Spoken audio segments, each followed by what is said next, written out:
I want y'all to understand that haters have a job to do. You have hate and you have love. Never give a hater a stage to stand on, because they want nothing more than to be negative or do something negative and then have everybody to give them attention about it. Think about how far a hater will go. I've learned that insecure people will go above and beyond to create insecurities. Hurt people will go above and beyond to hurt people. Misery loves company, but people go so far. When you're miserable and you're a negative person, you go very far to create misery and negativity in other people's lives. So I've learned to laugh. Some of it doesn't feel good to receive it, but I've learned to laugh at it because you understand that people have a job to do. Haters, being a hater is a full-time job. Being a miserable person who has a job to create misery for other people's lives is a full-time job. I mean, who wants to be unemployed? There are some folks in it that will just hate you because God likes you. You don't have to do anything to them. You don't have to mess up anything. You don't have to start a fight. They don't even have to know you. Most of my haters have never met me. I couldn't have done nothing to you because I don't even know you. How you gonna hate me and you don't even know me? Give me a chance to earn your hate. I just want to talk to you about haters for a second, because we all got them. Everybody got haters. I didn't even know I had these many haters. Till I go on the internet, there they are. They just waiting on me. They don't even know me. They don't know you. They just be saying stuff. You don't even know where it come from. That's why we have good and we have evil. And at the same time, what I have an appreciation about is if you're online or if you run into somebody and they just so happens to be a hater and they end up saying something to you that will actually change your life and make you a better person. You may not like the way they're saying it, but if they're saying something that's the truth that could actually impact you and make a difference, then you're supposed to remain a student of life, to learn, even if what you're learning is coming from a hater. Take the lesson from it. Grow, mature, understand it, process, and then make the adjustments, and then you keep it moving. Understand that haters have a job to do. Process it, understand it. It balances our world.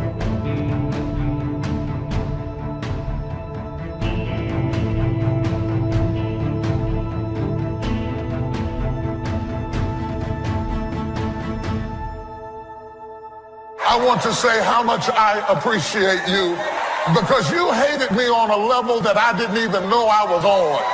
And you hated me so long that I had to go back and stare at myself to see what you saw in me that made you hate me that bad. And I started discovering who I was because you changed my perception. To everyone who is watching this video, no matter what you are doing to achieve a goal or to accomplish a mission or to improve yourself or change for the good for yourself, and you want to see changes in your life, despite of any one of those things that you are focusing on doing, you have to understand something. There are always going to be a certain group of people who are going to hate on you for no apparent reason. But it's going to be dependent on how you respond to it and react to it. You can either react by allowing the negative words of those haters based on what they have said consume you, and to let it rule over you and allow the voices of those negative words to get into you, and then to the point of defeation that you cannot do it. Or you can ignore and don't be bothered with it, and then stay focused on what you are doing. Have a plan to improvise and then adapt and then overcome in order to accomplish whatever that you are focused on for the good for yourself. If we talk about getting set and free from sin and shame, we need to get set free from people. Not that we don't care about them, but we can't be controlled by them. If you have a certain group of people who are hating on you for no apparent reason, they're sitting there saying, you can't do this, you can't do that, you cannot accomplish this, you're not able or capable of doing that. That ain't gonna never happen into your life for the good. The first thing you need to do is ignore what they said and don't be bothered with it. And then in the midst of it, while these people are saying all of that jibber jabber and stuff, do not argue with them. Focus and work and move in silence behind closed doors. That's what you need to do. There is no worse feeling than that of invisibility. You know, when you are doing your very best and it goes unrecognized, it makes it kind of harder to want to keep doing it.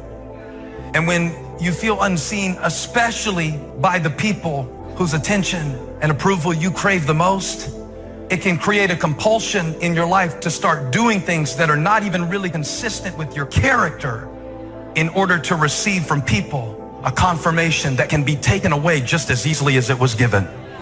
So my message is, if you have felt unnoticed, unappreciated, uncelebrated, and insignificant in this kingdom, what is unseen is often what is most significant.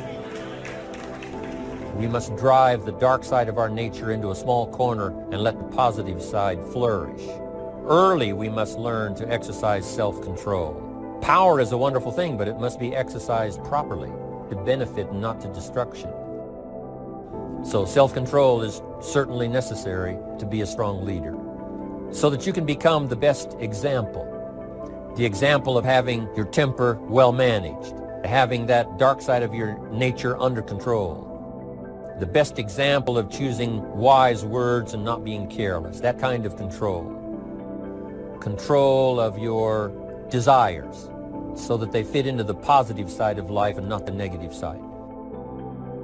Self-control, very important.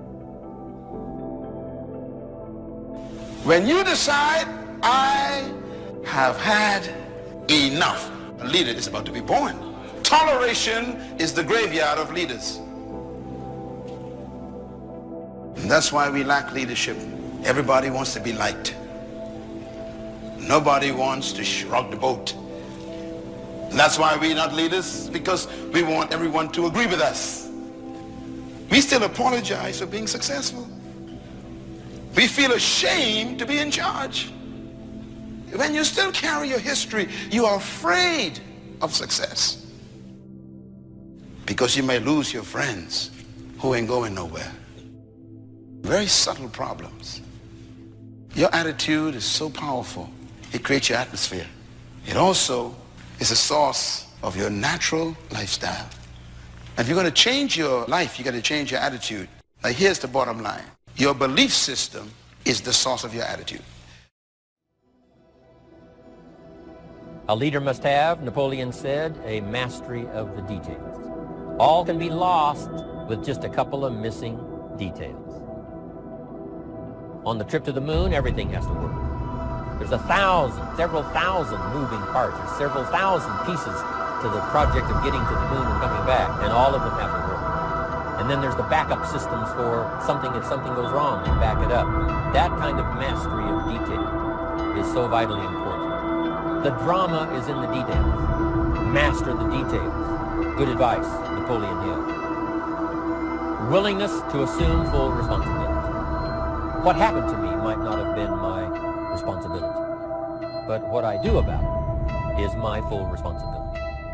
If a hailstorm destroys the farmer's crop, he wasn't responsible for that. But his responsibility now begins when the hailstorm is over, when he asks the question of himself, what should I do now? Wherever you are in the world, just do me a favor and share this video, because just maybe somebody is at home stressed, depressed, frustrated, miserable, because they're on the receiving end of hate. When you guys could make a difference in somebody's out there life. Understand, they have a job to do. Look for the lesson in the hate. Learn from it, grow from it, mature from it, process it, and then you keep it moving.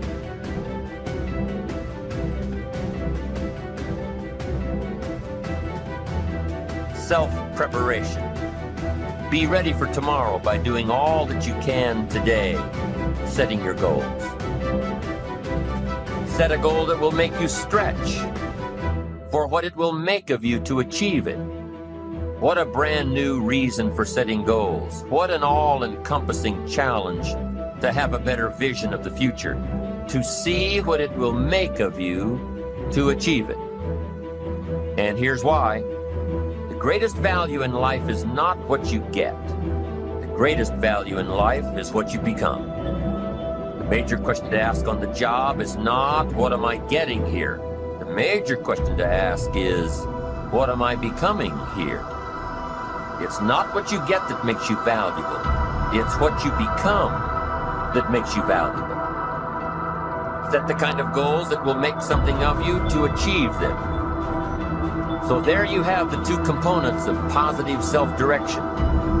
Number one, self-knowledge, knowing who you are, what you want to do with your life.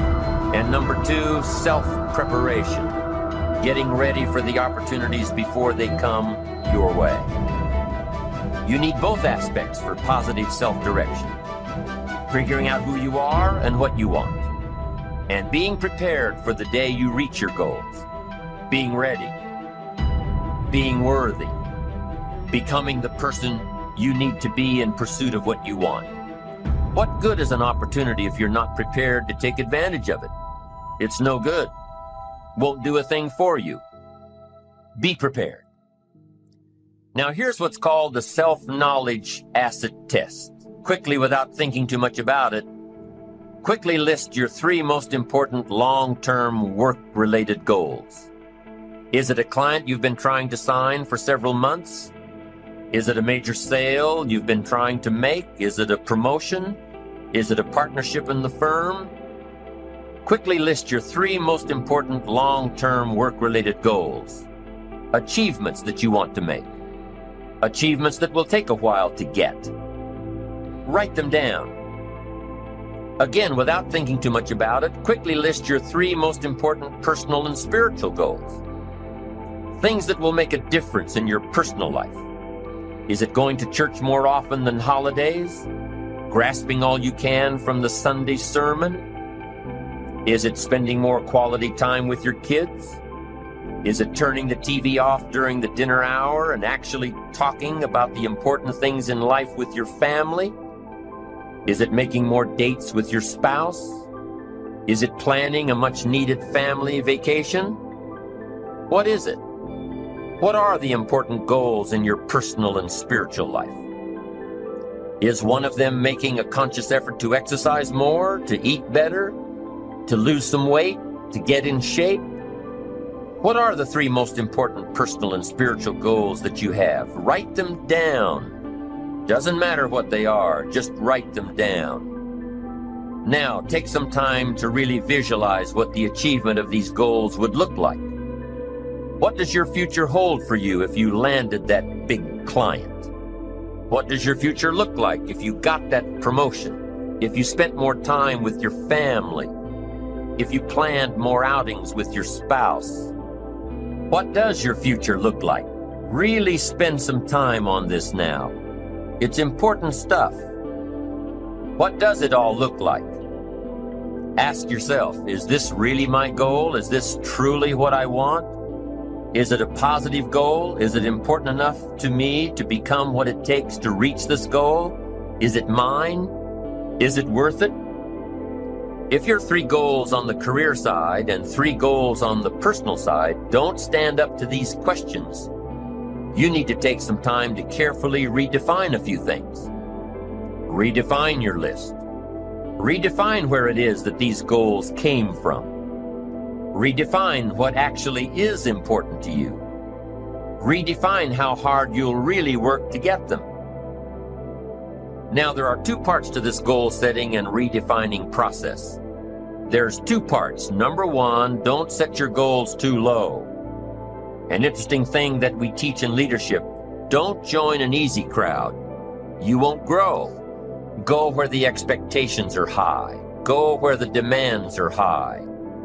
Go where the pressure is on to perform, to grow, to change, to develop, to read, to study, to develop skills. Now here's the second part on setting goals. Number 1 is don't set your goals too low. Number 2 is don't compromise. Don't sell out. There were some things I went for back in those early years that I paid too big a price for. If I'd known back then how much it was going to cost me, I never would have gone for them. But I didn't know. Don't sell out. An ancient phrase says, count the cost. Count the cost if it won't make you happy to get it. If you become less in your pursuit of getting it, if it's not worth the life you'll lead after you get it, it's not worth it. Now let's talk a little more about self-preparation. Self-preparation has 2 benefits. The first benefit of self-preparation is that it moves you toward your goal. You've already got it in mind. You know where you want to go. You're getting ready for it. You're doing all the things you're supposed to do. And by getting ready to achieve your goals, you're moving closer to your goals. That's how it works. The second major benefit to self-preparation is that it refuels your ambition. Your activity refuels your ambition. The things that you are doing today are getting you ready for tomorrow. It's exciting. You know that you're getting closer every day. Ambition must be kept alive, be kept active, must continue to move forward. Otherwise, you're just daydreaming. You must keep active, keep moving forward so your ambition can fuel you, motivate you, get you where you want to be. Self-preparation. The benefits are, number 1, it moves you toward your goals, and number 2, it refuels your ambition. Be prepared. Get ready. This method of self-preparation involves 3 steps. Step 1. Carefully consider where the next opportunity for reaching your goal will originate. Where will it come from? Will it come from networking with your colleagues? Will it come from reading the last book that you bought? The book that's still sitting on your shelf waiting to give you some answers? Will it come from you taking the time to think it out? Where will it come from? The next opportunity that will push you forward. If you don't know, here's what you have to do. For each major goal of yours, the top priorities on your list, for each of these, take out a separate piece of paper, 1 single sheet per major goal, write down your goal at the top, and start listing all reasonable resources. Write down every possible place that you could find the opportunity to achieve this goal. And with each resource, classify them. Ask yourself, is this resource a sure thing? A good bet? About even chances? Unlikely? A long shot? Ask yourself these questions and classify all of the resources you have written down. That's the first step. The second step in this method of self-preparation is to make sure you know what you need to do to be prepared for your opportunities. Take your sure things first. Figure out what you need to do to be prepared when they happen. Break down your preparation into concrete steps. Make sure that you know exactly what you have to do to take advantage of the opportunity when it comes your way. Let's say that one of the top priorities on your career list of goals is to get this new client. Let's take it 1 step further to say that on your resource list for this goal is to have a lunch meeting with a friend who just happens to be the mentor of the client you're going after. Is this friend of yours a sure bet on your resource list? Well, let's say he is. I mean, you know this guy is a tremendous consulting source for the client you want. The client you want really listens to the opinions and advice of your friend. So you're getting ready to have lunch with your friend. What do? You've got to make sure that you're up on all the knowledge and the industry data that will impress your friend. Make him realize that he knows someone who could benefit from your knowledge and your vitality and your spirit and your experience. Impress him.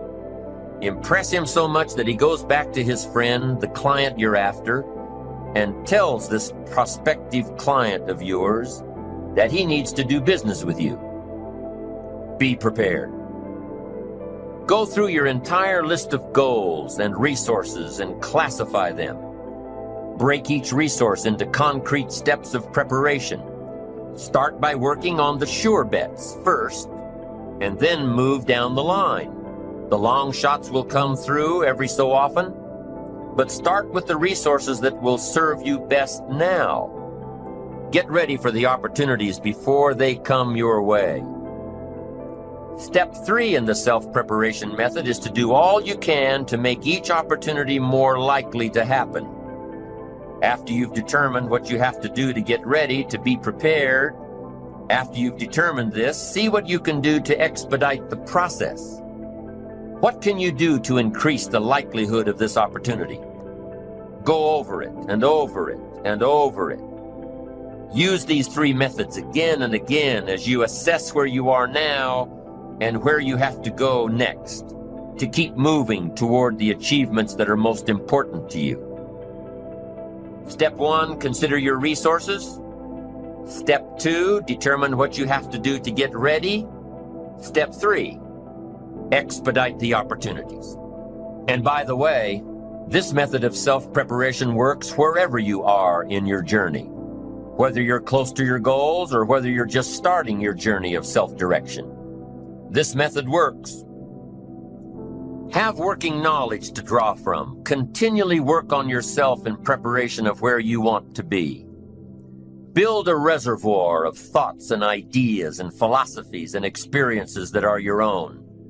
Build, grow, change, get ready. Be prepared. Be prepared for a life worth living. Now, here are the 4 ifs that make life worthwhile. Number 1, life is worthwhile if you learn. Nothing worse than being stupid. Life is worthwhile if you learn. Learn from your personal experiences. Learn from other people's experiences. Second, life is worthwhile if you try. Now you've got to take what you've learned and see if you can try your hand at it. Someone says, well, you can't try, you have to do. No, you have to try. I put the bar up 2 feet and ask the kids who can jump 2 feet. I can, some say. I can't, some say. I don't know, some say.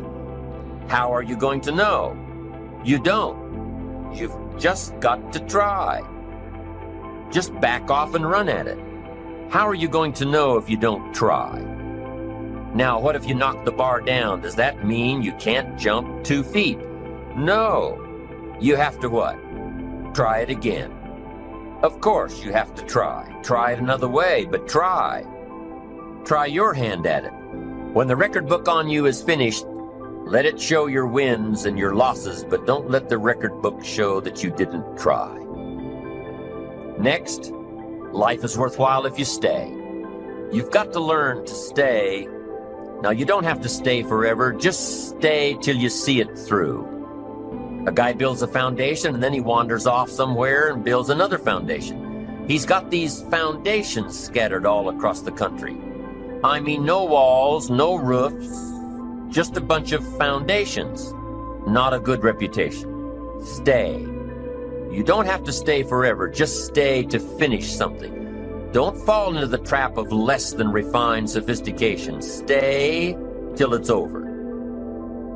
The 4th if that makes life worthwhile: 1 is if you learn, 2 is if you try, 3 is if you stay, and 4th if that makes life worthwhile is if you care.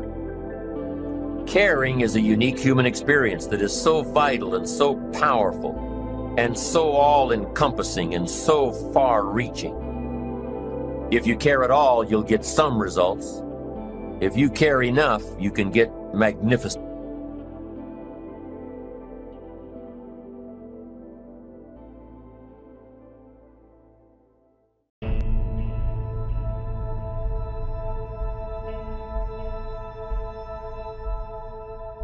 Most of y'all have visions and ideas that are sent to you, and you're trying to explain it to other people, and because they were never sent the vision, most of y'all say, well, maybe it's not meant to be.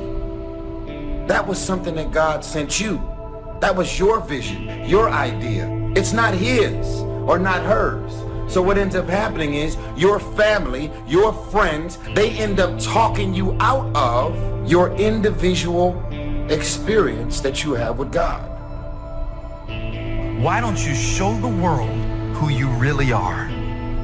Many of us secretly feel like we have so much less to offer than what people expect.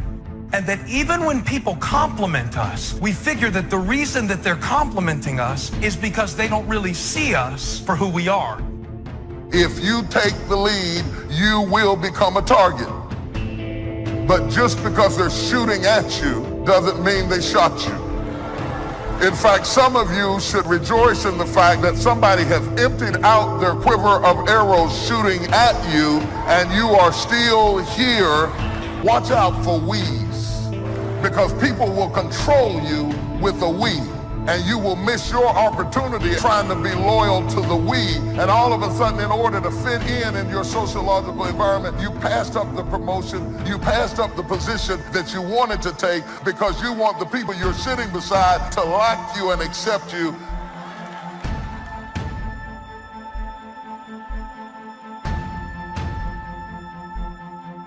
I think that among the things that prevent us from acting is the fear of failure. And if you've already failed, you don't want to fail again, the pain of that. The fear of loss is another thing. Because many times when we do those things that we know we need to do, we feel that we might lose somebody. Many of us don't act because we want other people's approval, and that's not possible. Many of us don't do the things that we want to do and don't act because of lack of self-confidence. We don't believe enough in ourselves. The little decisions that you make, they matter. They add up, and you have to connect those dots. Otherwise, you don't know where you're going to end up, and it might be bad. I just beat me. This ain't about nobody else. I just beat me. If I can keep beating myself, pause, if I can keep doing that, then that means that I'm in a battle with the only person that I really want and beat, and that's me. I don't care about anybody else. I have no worry or gripe about the next man or woman's journey. That's not what I'm up against. If I can continue to outdo me from the day before, then I'm ahead. What we wish we had done is the voice of regret, speaking in a sorrowful tone at a time when there is no going back. This is regret. Why do we live our life to be validated so much by strangers? Why do we let these people dictate how we feel about ourselves? Our self-esteem, our worth depends on if they like it or not. Who cares? Those people ain't gonna be there when times get hard. Those people don't even like you. Half of them don't. Those people don't really care about you. When you're about to make those extreme jumps and leaps, it's always going to be your friends and your family. They will be the first ones to try and talk you out of what God has put on your heart to do.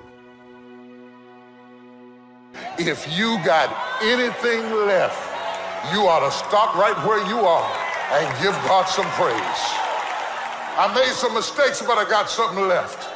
I almost died, but I got something left. Been through a divorce, but I got something left. Had to send my children back home, but I got something left. Moved back here with my mama, but I got something left.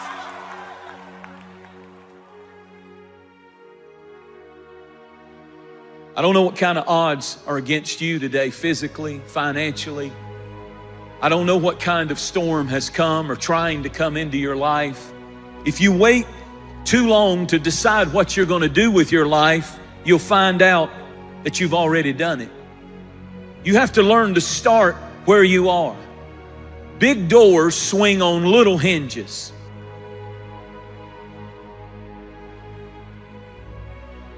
When you start renaming it and you start reframing it and you choose to remain in it, what happens is you produce this word. It's called resiliency. The righteous man, he falls 7 times, but he gets back up. I'm choosing today to get back up, to remain in the grind. We all have these tough moments in life. And see, they can make you or they can break you. Come on now, come on, bring it, come on now. I had to replace fearfulness with being fearless and take the initiative to do something else with my life.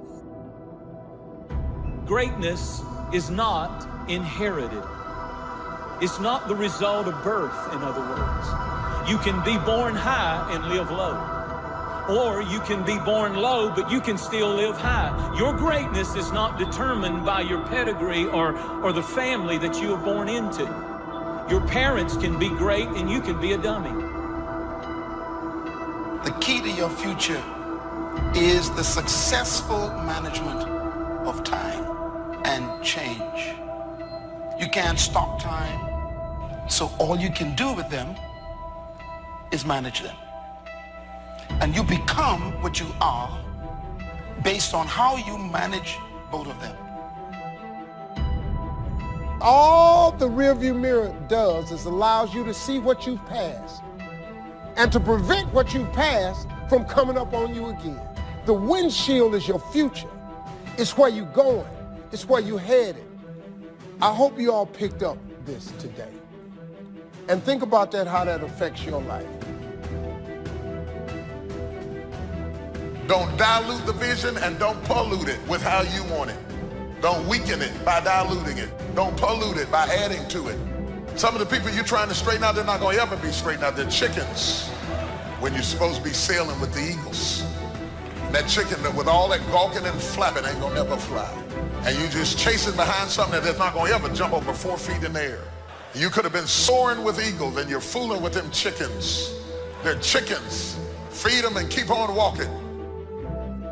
Enlightened self-interest needs to be educated. I will learn that life is not just the passing of time. I will learn that life is the collection of experiences, highs and lows, laughter and tears. You must decide to act. You must have the discipline to act. One discipline affects another discipline. Everything affects everything else. Nothing stands alone. Every time you learn something new, you push something old out of your brain.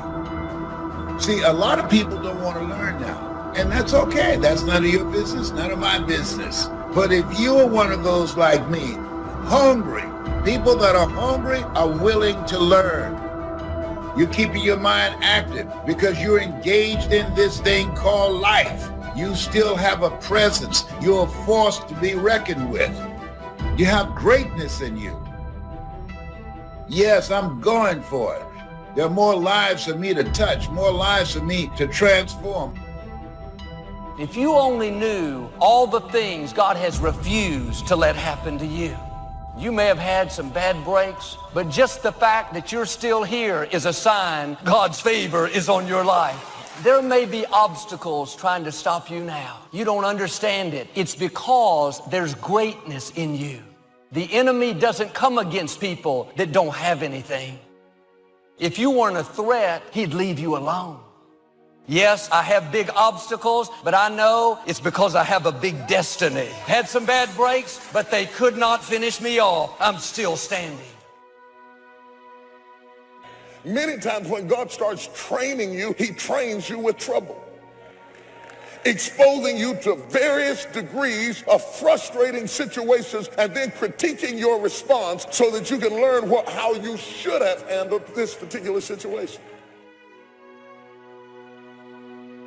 Step back and ask yourself the question, what do I do that's absolutely amazing? What do I do that's effortless to me? And what makes me feel confident? Figure that out. Whatever that may be, hold on to that and focus in on that and anchor into it. So when you do go into this new skill, realize it's a process, just like the other skills you've learned on your journey. The more you practice something, the better you get at it. Now do your part. Stay in faith. Don't go around complaining about what didn't work out, what you didn't get. God will make up for what was unfair. He will pay you back for the wrongs that were done. He's a God of justice. We all get the same amount in a day. Every day is 24 hours. And some people are very, very fruitful and effective, and some people just waste their time day after day after day. And that's a choice that we make. But there's one thing about time. Once it goes by, you never get it back. So how tragic it is to waste any day of your life. I think we need to live every day like it was our very last one, and live it to the absolute fullest that we can live it. Commit yourself to learning. Feed your mind. Sharpen your interest in two major subjects, life and people. Learn more on how to get the most from life. Learn all that you can so that you can become all that you can become. Learning is the beginning of a life worth living. Learning is the beginning of happiness. Learning is the beginning of spirituality and faith. Learning and searching is where the process of creating your own personal miracle begins.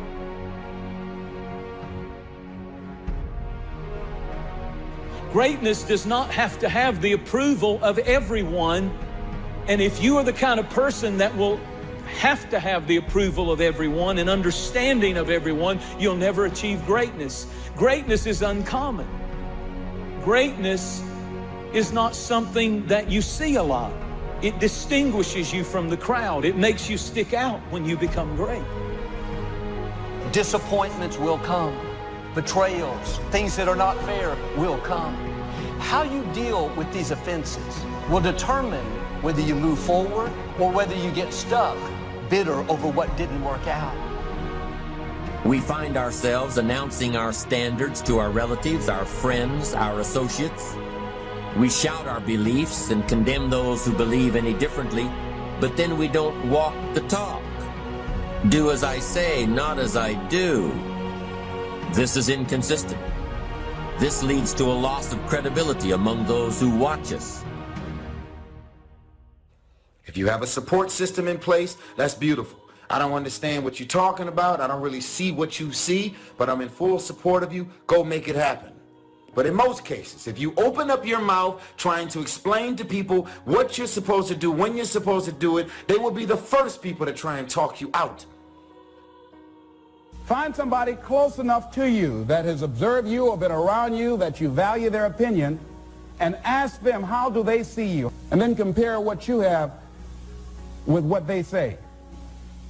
See, there are things many times that people can see in us that we can't see because it's a blind spot. If you're always seeking a certain status to validate who you are, you're never going to have peace. You can't climb up to find yourself. You have to find yourself so you can climb up. So you can be who you are before anybody knows who you are. Our dreams, the lack of sacrifice, the lack of suffering in our lives, its removal, its non-existence also equates to a non-existence of a great life. And so embrace the fact that you're going to have to sacrifice and suffer to some extent. Once you've embraced that it's going to happen, it's almost not that bad. It's kind of like those of you that are fit. You've sort of accepted that before you go to the gym and get there, you're going to have to suffer. And we go anyway. It becomes a habit. It takes discipline to change a habit, because habits are formed a little bit each day, every day. Once habits are formed, they act like a giant cable that only long-term disciplined activity can change. It takes the consistent application of a new discipline, a more desirable one, to overcome one which is less desirable. We must unweave every strand of the cable of habits slowly and methodically. If it does not measure up to my expectations, I'm not going to invest my time. I don't have the luxury to waste time. I'm expecting some great things from life. So examine your expectations versus your wishes. Some people wish they could do better, but some people expect to do better. Where are you on that? I've learned life is full of wounded people. People that haven't dealt with the negative things in their past. and times they'll be disrespectful. You can't stop the offense from coming, but you can keep it from getting down in you. How much more could you accomplish if you would start letting things go? How much better relationships would you have if you would get emotionally healthy?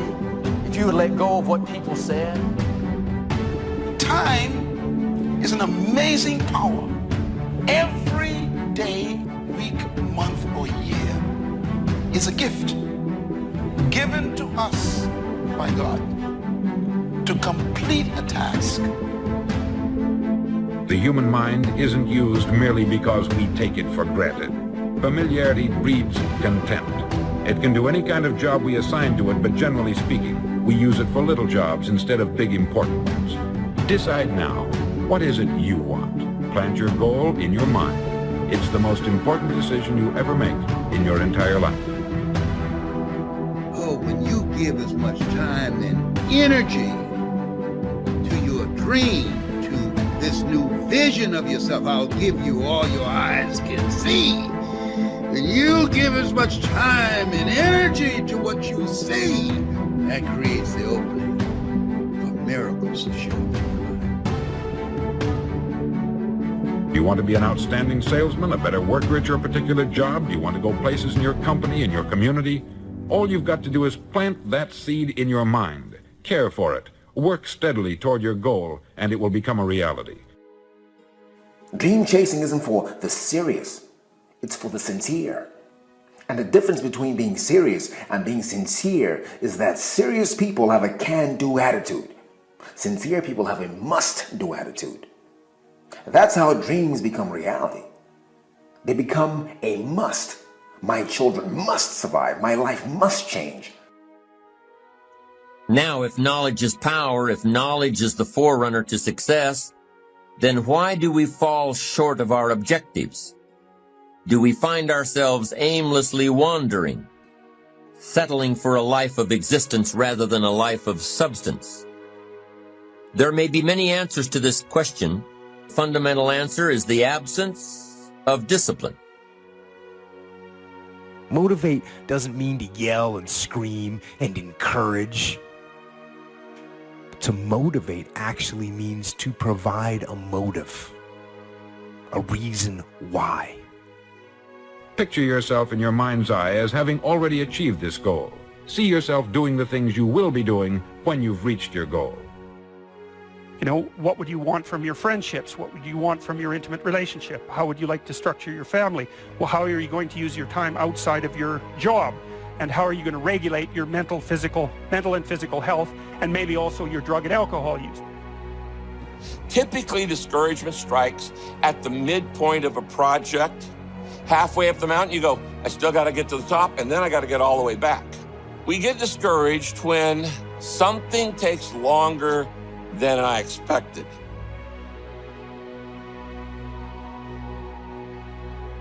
Once you start becoming aware of the power of thought, just look around you at everything that you see. It all began with a thought.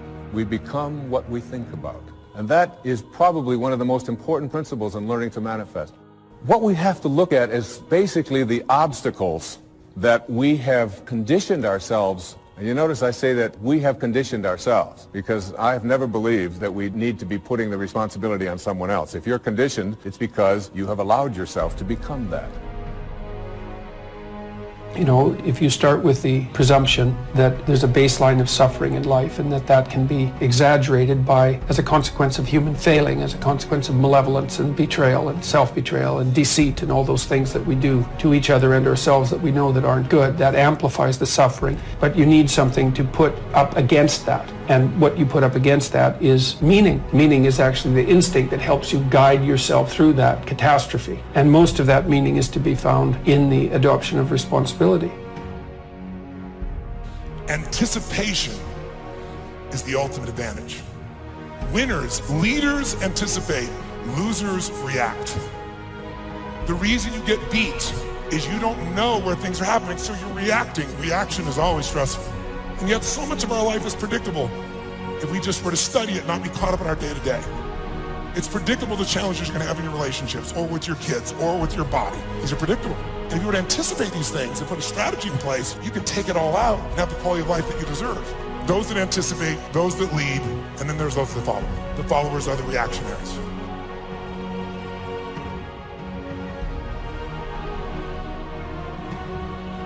Things that look like they're going to overwhelm you, remember this phrase: you are stronger than you think. God knew it was coming. He's already put things on the inside that you can't see right now, but at the appointed time, you're going to push back the dirt. You're going to come out of what's holding you back. Not like you were, but you're going to bloom. Don't be fooled by the dirt. The dirt is getting you ready to flourish.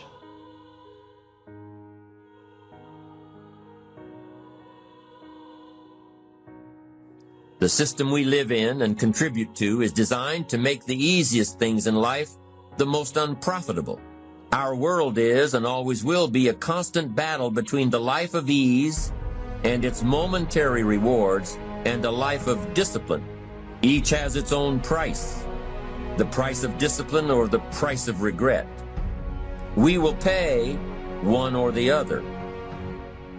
Somebody said there's some good in the worst of us and some bad in the best of us. I want you to become involved in an active process to get some clutter out of your life. Start working on it. I'm going home tonight to clean my closet. Let's go home. Let that be our task this week.